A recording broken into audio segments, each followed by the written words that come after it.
자, 더 디베이트에 오신 것을 환영합니다. 오늘 저희가 나눌 이야기는 1980년대 후반 대한민국을 배경으로 하고요.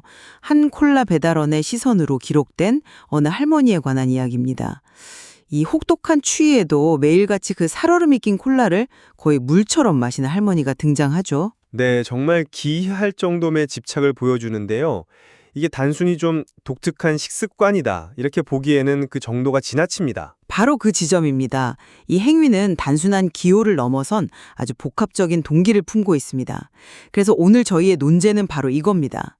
할머니의 콜라 소비는 아들을 잃은 슬픔을 기리고 그 기억을 의식적으로 보존하려는 숭고한 행위인가? 아니면 감당할 수 없는 전쟁 트라우마가 빚어낸 심리적 의존, 즉 중독의 한 형태인가? 저는 할머니의 행동이 아들을 향한 사랑을 이어가려는 의도적인 상징 행위, 일종의 재해였다고 보는 쪽입니다.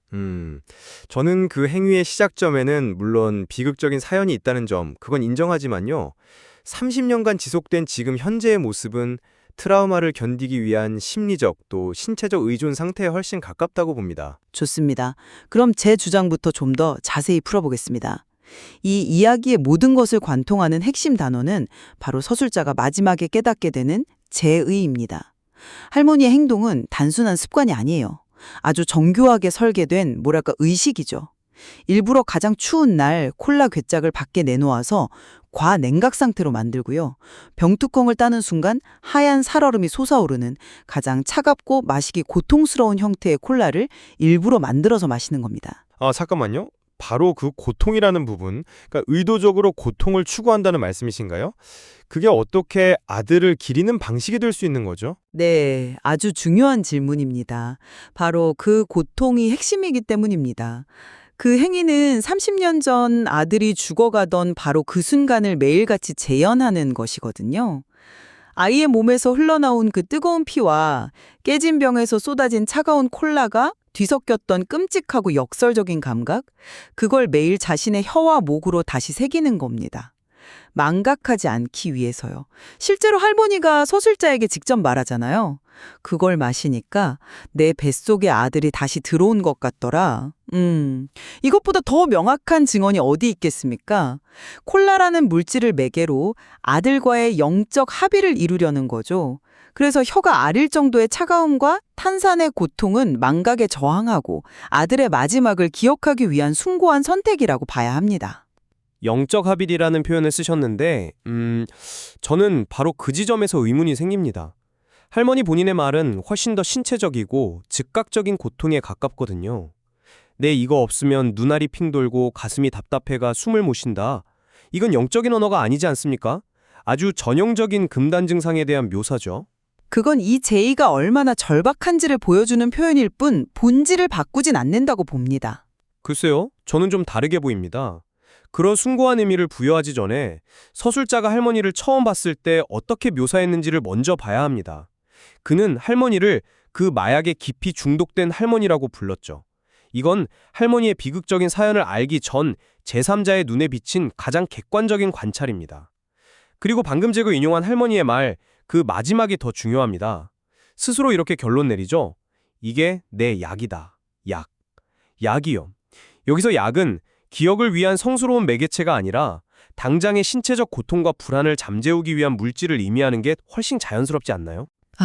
약이라는 단어에 집중하신 점은 아주 흥미롭네요. 하지만 저는 그 단어가 꼭 의존이나 중독만을 의미한다고 보진 않습니다. 오히려 그 반대도 있을 수 있습니다. 카톨릭의 성취성사에서 포도주와 빵을 영혼의 양식이라고 부르는 것처럼 할머니에게 콜라는 영혼을 지탱하는 성약과 같은 의미일 수 있다는 거죠. 성약이라. 하지만 성체성사가 신체적 건강을 해치진 않잖아요. 주변 사람들이 뭐라고 합니까? 밥도 안 드시고 이것만 드신다고 걱정하죠. 이건 이 행위가 기억 보존이라는 긍정적 기능을 넘어서 건강을 해치고 일상을 파괴하는 자기 파괴적 수준에 이르렀음을 보여주는 명백한 증거입니다. 비극적 사연이 행동의 시작점이었을 수는 있지만 30년이 지난 지금은 통제 불가능한 의존 상태로 변질되었다고 보는 게 합리적입니다. 그 자기 파괴라는 표현에는 동의할 수가 없습니다. 할머니는 고통스러운 기억을 회피하는 게 아니라 오히려 그걸 가장 생생하게 직면하고 매일같이 되새기는 겁니다. 그 고통스러운 재연의 과정을 통해 아들과의 연결을 느끼고 그걸 통해서 하루를 더 살아갈 힘을 얻는 거죠. 즉, 기억하는 행위 자체가 그녀에게는 유일한 약이자 구원인 셈입니다. 파괴가 아니라 생존 방식이었던 겁니다. 하지만 약의 본질은 결국 증상을 완화하고 고통을 억제하는 데 있지 않습니까? 작중 묘사를 보면 할머니가 콜라를 마시고 나서 눈에 생기가 돌았다고 나옵니다. 이건 고통스러운 기억을 직면한 결과라기보다는 약물로 인해서 일시적으로 고통에서 벗어난 상태에 가깝다고 봐야죠. 만약 이 행위가 정말 아들을 적극적으로 기억하기 위함이라면 그 결과는 평온이나 슬픔의 승화와 같은 것이어야 하지 않을까요? 하지만 할머니의 모습은 약을 복용하고 나서야 간신히 안정을 찾는 중독자의 모습과 너무나 흡사합니다. 그건 안정이 아니라 제2를 마친 후에 어떤 경건함 같은 것이라고 봅니다. 하루의 가장 중요한 과업을 끝낸 거죠. 저는 그렇게 보지 않습니다. 그녀가 말하는 약은 아들을 잃은 슬픔이라는 근원적인 병을 치료하는 약이 아닙니다. 그 병으로 인해 발생하는 눈알이 퀭돌고 가슴이 답답한 현재의 발작적인 증상을 억누르기 위한 대증요법에 불과한 거죠. 결국 아들을 기억하기 위해서가 아니라 그 기억이 불러일으키는 현재의 고통을 견뎌내기 위한 대처기제라는 겁니다. 기억이 목적이 아니라 고통 완화가 목적인 거죠. 설득력이 있는 논리지만 그렇다면 이 행위의 아주 특수한 의도성을 설명할 수가 없습니다. 만약 단순한 카페인이나 당분 중독이라면 어떤 형태의 콜라든 상관없어야 합니다. 뭐 따뜻하게 데워 마시든 김이 다 빠진 걸 마시든 말이죠. 하지만 할머니는 왜 하필 혹한 속에서 꽁꽁언 혀가 마비될 정도의 차가운 콜라에 집착할까요? 이 특정한 형태에 대한 집착이야말로 이 행위가 단순한 중독이 아니라 아들의 마지막 순간과 연결된 중요한 상징적 제의임을 증명하는 가장 강력한 증거라고 생각합니다. 결국 서술자의 시선이 이렇게 바뀌는 것, 이게 바로 작가가 우리에게 하고 싶었던 이야기 아닐까요? 처음엔 중독으로 오해했지만 진실을 알고 나서는 제의로 이해하게 되잖아요. 우리는 서술자의 그 깨달음을 따라가야 합니다.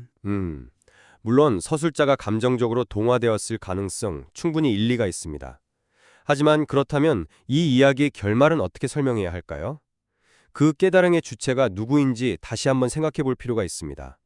서술자는 할머니의 끔찍한 사연에 깊이 감화된, 감정적으로 완전히 동화된 인물입니다.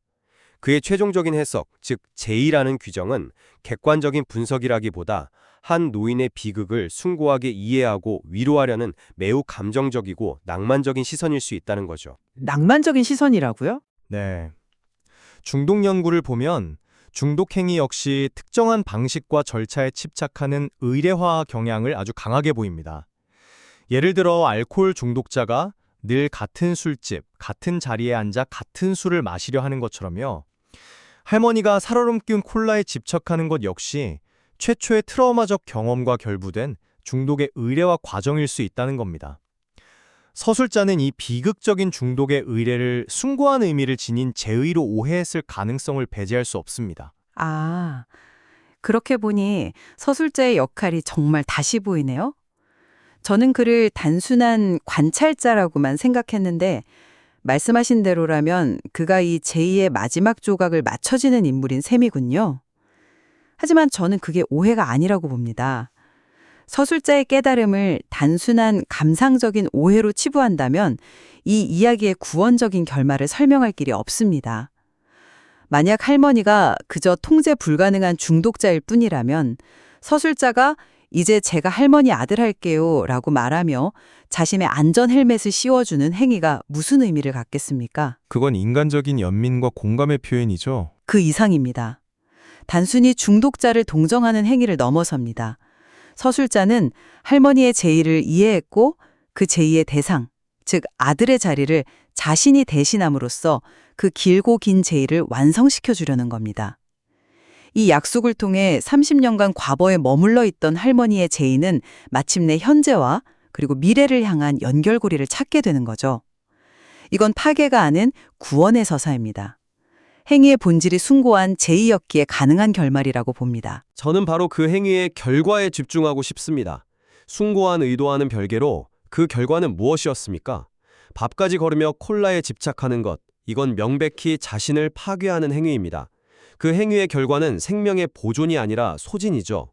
진정한 추모와 기억은 과거의 상처를 현재의 삶을 살아갈 동력으로 승화시키는 방향으로 나아가야 한다고 생각합니다.